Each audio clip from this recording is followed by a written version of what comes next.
If you are a Black woman in your 40s or older and you are tired of your job or just bored with it, or you have a lifelong dream that you want to fulfill, or maybe you just need more money and you're looking to change careers, this video is for you. So, today we are going to talk about making a career change at midlife. My name is Celeste, and on this channel, we talk about using contract work to fund your lifestyle and create the time and freedom to slow travel and play and rest. I am a contract worker. I also made a career change at midlife, which we will talk about. But first, let me introduce my guest. So, with me today, we have career coach Kenya Reid, and she's going to tell us everything we need to know about making a career change at midlife. So, welcome, Kenya. Please introduce yourself. Yes, thank you for having me. First of all, Celeste, I'm happy to be here. Yes, my name is Kenya, and I do currently have a career coaching business. That's what I'm trying to transition into full time. But my day job is instructional designer at a healthcare system. Just a little bit about me. I've changed careers a few times in my life. So, I went to school, got out of school with a bachelor's degree in business, human resources. So, I went straight into human resources as a career. And I'm going to say about 5 years into it, uh, there were massive layoffs everywhere, kind of similar to what we see today. Mhm. And I was a part of those, meaning I had to lay people off. And my breaking point was I had to lay off 200 people in one day. And I said, I don't think I can do HR anymore. Oh my gosh. I never thought about what it was like for the person on the other end. I've been on the receiving end of a mass layoff, but never thought Right. about like the toll on the person who has to do it. So, mm, Exactly. There's an emotional toll. We are humans as well. So it is very difficult. So once that happened, I knew I needed to get out of HR, or I felt like I needed to get out of HR, even if it were for short term. So I kept thinking, what can I do? Like, what else can I do besides HR? That was my only career up to that point. And the thing I liked about HR was training. I love to teach. I love, training. And I knew I couldn't deal with the little ones. So I said, okay, I think I'm going to become faculty. I decided to go back to school to get a master's degree so that I could become faculty. And that was, I don't know, a couple of years. And I just assumed that, oh, I'll just become faculty. Someone will hire me. I have a master's degree, right? So didn't change my resume or anything. Even with all the HR training, the recruitment that I had done, I did nothing. I was just like, here, don't you want me to teach for you? For about 3 years. It took a minute. And then finally something hit me like, you need to tell everyone what your actual skills are, to get the job that you want. So I'm hoping to help people not be stuck like I was for a few years, thinking like, why am I not getting calls back? So I did that, and eventually I did become faculty mhm, for a university. And what helped me was my HR experience. The campus president was like, "Yes, I need for my students to have jobs or know how to get jobs when they leave here. So when they leave with the degree, a lot of students don't know how to complete resumes. They don't know how to interview. I want you to teach the professional development class." And that was how I got my start into being faculty. mhm. So, yeah, so I did that for a few years. Okay. I want to hone in on something you said. I don't know if you have more, but I want to. You mentioned that obviously the part of HR that you didn't like was like laying people off, but then there was a part that you love, which was the teaching and the training. And I think I will get into this in a little bit, but I just think that that's important for people to kind of hone in on. Is like, is there a part of what you're doing now that you really like, that you can focus on or find a role where maybe you can drop some of the other things and that part that you like is the focus of the role. So yeah, I just wanted to point that out. Exactly. Yep. Yeah. Okay. Um, anything else or should I go into my questions? You could go ahead, go into your questions. Okay, good. So, is changing careers a common thing? And is it more common for a specific age group? So, I know we're talking about doing it at midlife, and I know that some of the younger generations kind of have a reputation for being job hoppers, and that's job hopping. That's not necessarily a career change. But yeah, I just wanted to know, like, from a demographic standpoint, is there any like particular group of people that maybe is easier or harder for, or that it's more common that they make a career change? I think it is common to make a full career change, as you said, not necessarily job hopping, but a full career change is midlife because once we get into midlife, or at least I see from my clients, once we get there, we're reflecting and we're like, okay, I only have so much longer to work. Either this current thing is stressing me out too much, or I'm not getting the financial rewards that I feel like I deserve, or I'm not doing Mhm. something that I'm passionate about. So we just kind of, we're like thinking and we're really searching for whatever that is. Usually around that time you've had some time, in an office or whatever job that you're doing for possibly 15, 20 years at that point. So now you're like, I'm either tired of this, this is not working for me, or I need more. So yes, definitely around the midlife range is what I'm seeing, as far as making that career change. Okay. And so you mentioned like maybe not being passionate about what you've been doing all this time. What are some of the other common reasons that people look to make a career change at midlife? Yeah, so I kind of alluded to finances, right? So a lot of times, or at least what I've seen lately, is it's like I'm not where I want to be financially, whether it's, purchasing a home or or having more investments or having more in retirement. That's one. Sometimes we are looking at others and like they have a home. We do our comparison trap thing, and so I want to have what others have. Yeah, exactly. Definitely self doubt, right? I've been doing this for 20 years. This is all that I'll ever do. So we'll kind of get into that whole train of thinking that we can't do anything else. We're stuck where we are. So definitely a lot of different things, feeling lost. Kind of because in this age, right? We could be Mhm. taking care of parents, children, we could be married, divorced, we could be, it's just so much going on that we typically don't have as much time or don't feel like we have as much time to focus on ourselves and our passions. Mhm. Okay. And then you mentioned one to me the other day that I thought was interesting, um, about this drive to make one last push. I wonder if you could just talk about that one for a second. Oh, definitely. So, we get to this point, let's say, you're in your mid to late 40s or mid 40s to mid 50s, and you're like, look, I have 10, 15 years left to work. I want it to be doing something that I want to do. I want to, make great money. I want to be happy every day. I've already worked and slaved for these people for this long period of time. Mhm. And so now it's time for me to do me, to do something I really want to do. So yeah, well, there's this push like, okay, this is it. This is where I'm going to put my motivation. And sometimes it works well. I think it can work well for you, that motivation to have that one last push to make sure that whatever time you have left is happy, because it's not promised to us. So that is as happy as is possible. And that's important, not just in career, but like in every In area of life, life. exactly. Yes. Okay.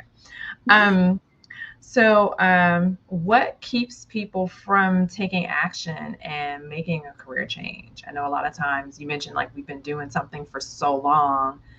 Sometimes it can be hard to make a pivot or, to get going. So, yeah, what are some of the things that keep people from pursuing a career change, and how can they overcome those?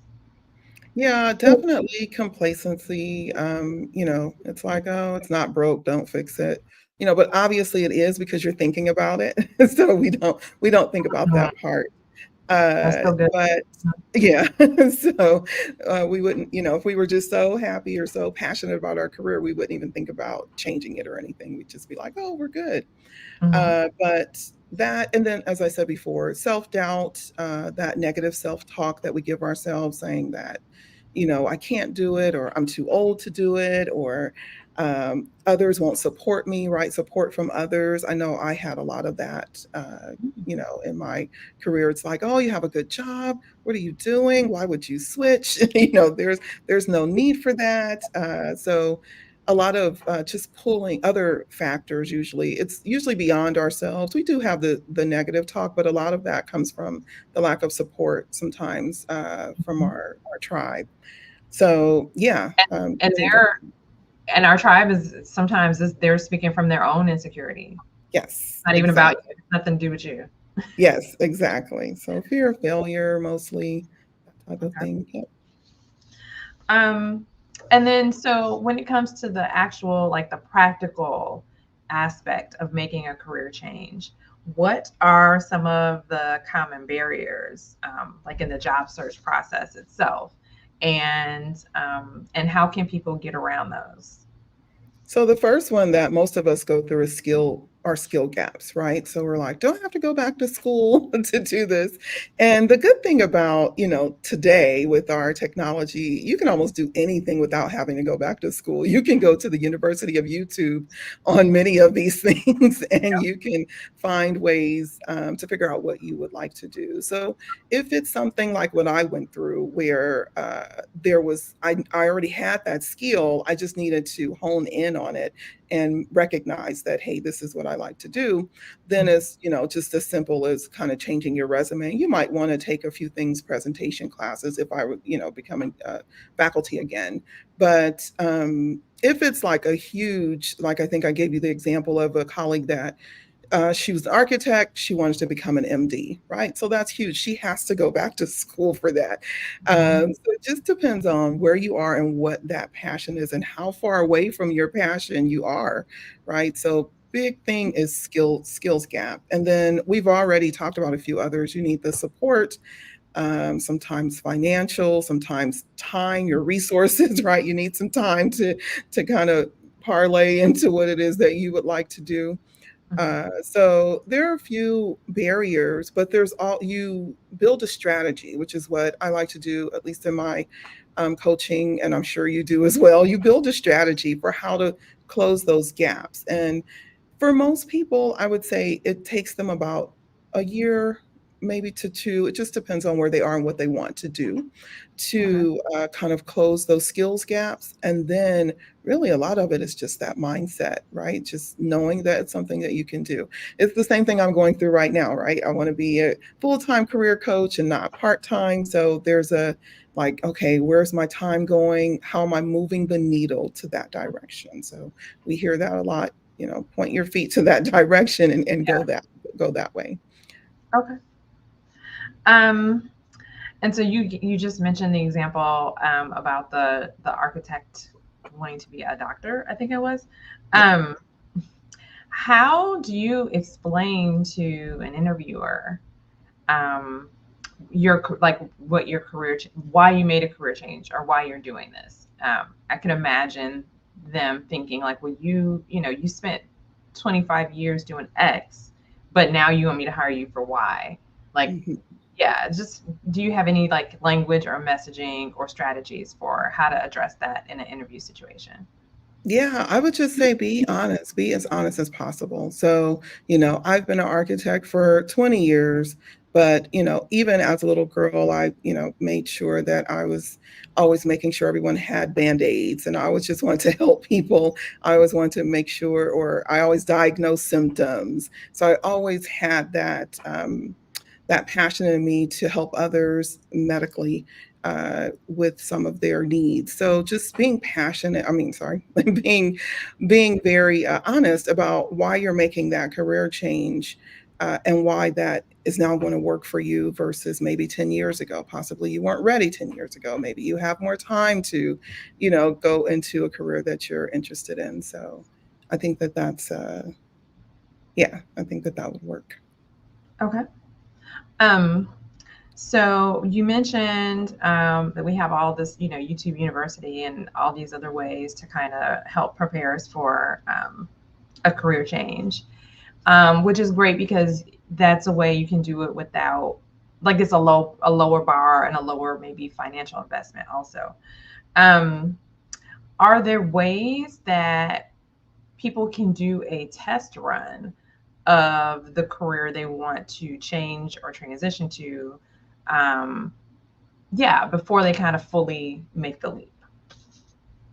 Well, of course, I would say, I would think contract work. So that's where you would come in to kind of tell us about that. But I feel like contract work is a way to kind of dip your toe in the pool, see if it's something you like. Mhm. You might have a easier entry that way. So, someone can try you out. But yeah, so if you could tell us a little bit about about that. Okay, yeah. So, yeah, I made, let's see, about 2 years ago, I transitioned from working at an association to working in tech. So I made an industry transition, and I also made like a field transition. So I had like I had skills that were related to the new job title, but I um, got into tech with a job title that I had never held before. And I did that through contract work. So I kind of did some of the things that you said. Like I looked at my skills and figured out what was transferable to the new role and, kind of reframed my experience to highlight that and use the job title that I wanted. And a staffing agency reached out to me on LinkedIn, and a month later, I was working at a big tech company. Yes. And I have been there. So I was there a year in my original contract. And I'm actually back there on a different team, again as a contractor. So, if it turned out like I didn't like this work, it's a low risk for me and it's a low risk for the recruiter as well. So like I don't know that they would have hired someone who had never had that title before as a full-time employee. That's just a bigger risk for them. But Yes. as a contractor, it's like, oh yeah, do this for 6 months, 12 months. We'll try you out. You try us out. If it works out, great. And they don't have to pay all of the overhead and benefits, um, associated with a full-time employee. So yeah, I highly recommend contract work as a way to make a career change for sure. Yes, definitely great example for us. Um, let's see. What I'm trying to think. Do I have any other questions that we haven't covered yet? Um, oh, we didn't talk about yet. We didn't really talk. We talked a little bit, but let's talk a little bit more about the money. What are some of the financial considerations that people need to take into account if they want to change careers? Right, definitely. Um, so you have usually at midlife, you have a kind of a baseline, like I must make this so I can survive or so my family can survive so that I can contribute. So you're definitely going to want to talk to, your family if you have one or whomever, to make sure that it's a move that you can make. But it's not, I think people automatically assume I'm going to make less money because I don't have as much experience. And that's not necessarily true.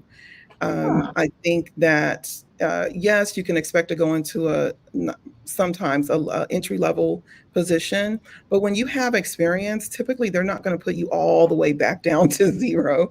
They want you to stay, especially for a full time job. So they want you to come in at least at a comparable rate. So don't be afraid of that.